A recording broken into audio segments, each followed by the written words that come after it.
આદરણીય સંતો વાલા હરિભક્તો દરેકને જય સ્વામિનારાયણ. મેમોરેબલ સભા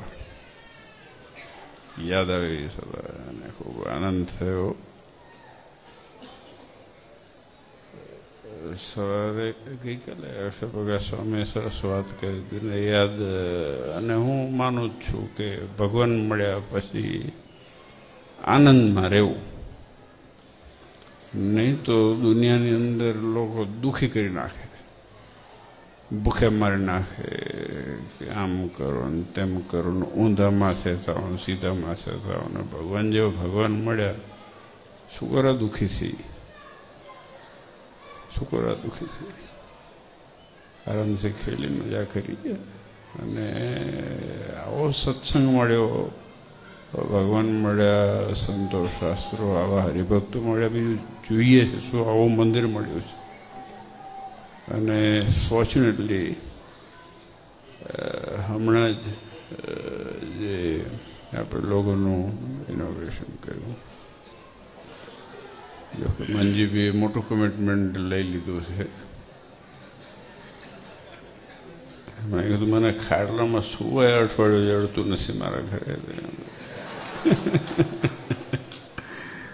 ડેફિનેટલી હરિભક્તોનો પ્રેમ અને લાગણી એટલી છે જેના હૂંફથી અને આનંદથી એક આનંદ હંમેશા રહે છે. કેમ કે આજ સવારથી તમે જાણો છો કે આપણા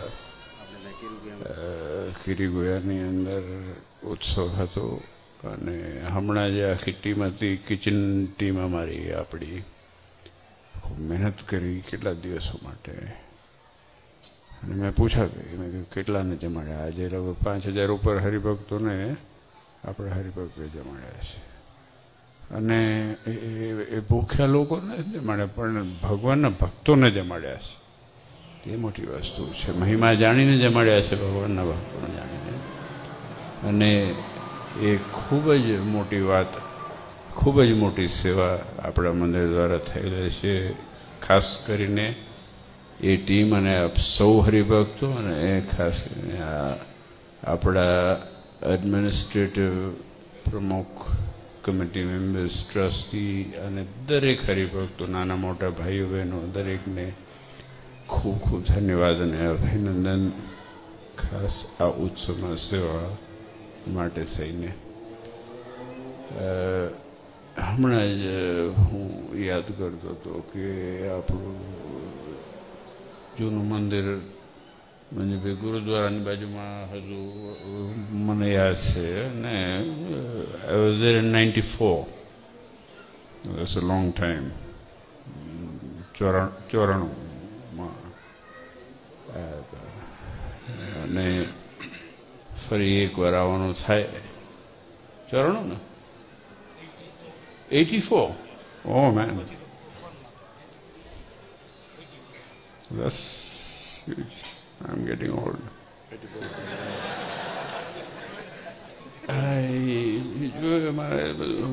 Scanning so 84 has been a long time. Yeah, of course 84. Sorry, I forgot. But it's history in making. ભલે આજ આપણે અહીંયા બેઠા છે સુખેથી, પણ એના પાછળ કેટલું યોગદાન, કેટલો ત્યાગ, કેટલી મહેનત, કેટલો પરિશ્રમ એ ગયેલો છે આપ સૌનો અને વડીલોનો. અને હું તો ત્યાં સુધી કહું છું કે અમુક વડીલો કે મોટી ઉંમરના વ્યક્તિઓએ પેટે પાટા બાંધીને આપણી પ્રજાને મોટી કરી છે. એ બહેનોએ, ભાઈઓએ અને ખાસ કરીને હરિભક્તોએ જેને આપણી પ્રજાને સુખી કરવાને અર્થે આ યોગદાન આપેલ છે. એટલે એ ઋણથી મુક્ત થઈ શકીએ એમ નથી. ઓફકોર્સ ભગવાનથી આગળ નથી આ દુનિયા. સંતો ખૂબ મહેનત કરે છે, બધું આપણને મળ્યું છે. એટલે ક્યાંય આપણે હમણાં ખૂબ આનંદથી બધા હરિભક્તો હસતા હતા ને ખૂબ આનંદ આવ્યો. અને આમને આમ જ ખેલતા રહેજો, દુઃખી થવાની જરૂર નથી. દુઃખી થવા માટે દુનિયા આખી પડી છે. કોઈ ચિંતા નથી.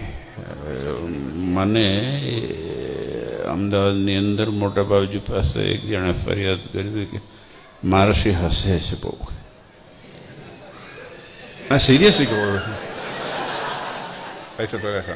લીગલ ફરિયાદ ગઈ હતી મોટા બાપજી પાસે કે મહારાષ્ટ્રી કે સભામાં હશે, ઓફિસમાં. પછી મોટા બાપજી સામે સામે જોઈ રહ્યા કે ફરિયાદ શું છે, કે ફરિયાદ શું છે કે હશે છે બહુ, કે હશે નહીં શું કરે કે આજે ભગવાન જે ભગવાન મને કે રોદડા રોવાના, હવે દુઃખી થવાનું, આંસુ પાડવાના. ફર્સ્ટ ક્લાસ ભગવાન જડે મજા કરી. અને આવો ઉત્સવ છે, આવું સરસ મંદિર મળ્યું છે, આવા સરસ હરિભક્તો સંતો, આવા મહારાજ મળ્યા છે, મંદિર મળ્યું છે, સરસ ઉત્સવ થાય. દરેકનું યોગદાન, હું એવું નથી કહેતો આખી મોટા મોટા આંકડા, દરેકનું નાનું મોટું યોગદાન થાય, જેથી કરીને દરેકને એમ થાય કે મારો કંઈ ભાગ છે, અને એવું થાય કે એનો જોડો ન જડે એવો ઉત્સવ આપણે કરી શકીએ. આ આપણા પ્રાંતમાં અને ખાસ કરીને આપણા મંદિરમાં એવી ઈચ્છા અને સંકલ્પ છે, અને એ મહારાજ અવશ્ય કરશે. અને આપ સૌ હરિભક્તોનો ખૂબ લાગણી, પ્રેમ અને ઉત્સાહ છે. બસ એ જ પ્રાર્થના કરીએ કે બહુ સરસ રીતે આયોજન થાય, અને માર્ગદર્શન સંતોનો તો છે જ હંમેશા માટે, અને હરિભક્તોનું છે. મહારાજ બેઠા છે, કોઈ ચિંતા નથી. 7 દિવસનું નહીં, પણ ગમે કમિટમેન્ટ ગોઠવી નાખશું તો એમાં જે બી વાંધો નહીં.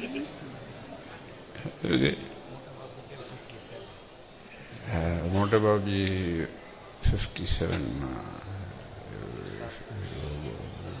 ઘણો ટાઈમ, હવે તો જૂનો ઇતિહાસ કાઢવા દીધું, વાણી ઉગાઈ જાય પાસે.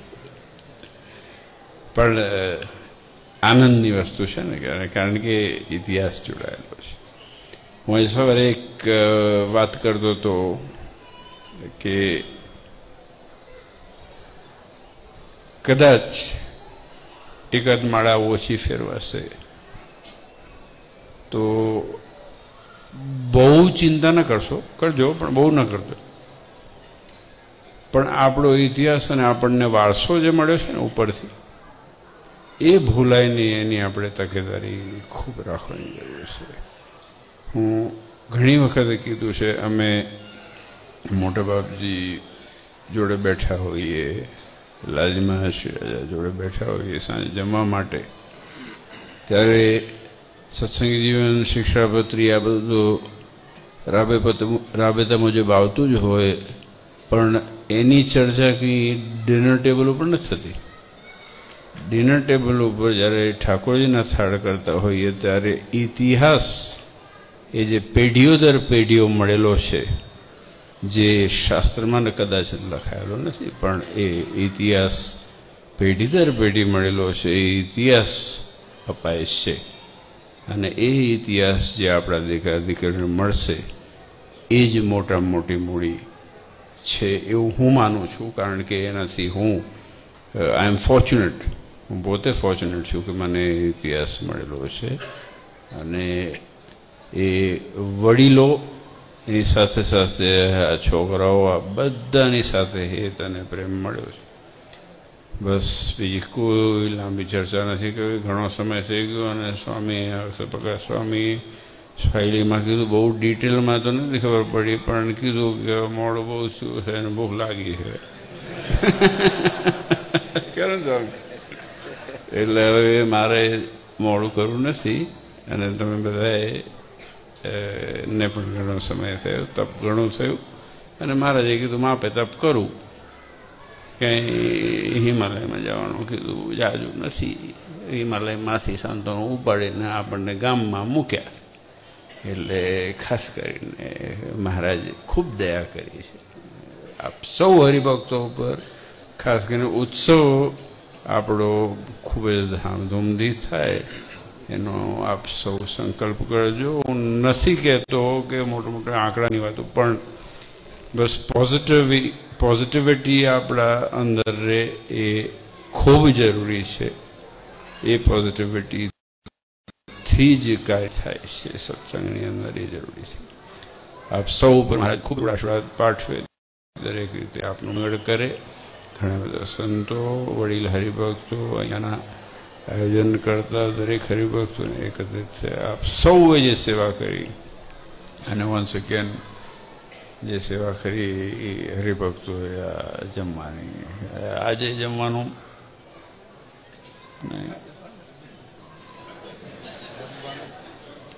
કાંઈ વાંધો નહીં, થોડુંક થોડુંક કંઈક તો જડશે બહાર. આપણે ખૂબ સેવા કરી. Thank you once again. Seriously, thank you from the bottom of my heart. I appreciate from the bottom of my heart. અને હું હરિભક્તોને મળવા અને અંતરથી આપણને થાય કે આ હરિભક્તો પોતાના ઘરે રાંધતા નહીં હોય, પણ હરિભક્તો ભાઈઓ બહેનો દીકરા દીકરીઓ માટે આટલી મહેનત કરે છે, એ આ સિંહાસન બેઠા ભગવાન માટે થઈ. વન્સ અગેન આપ સૌનું ધન્યવાદ. આપ સૌનું ભગવાન મંગળ કરે, દરેક રીતે નાના મોટા સંકલ્પ પરિપૂર્ણ કરે, એ જ મારા ચરણોમાં પ્રાર્થના. Thank you.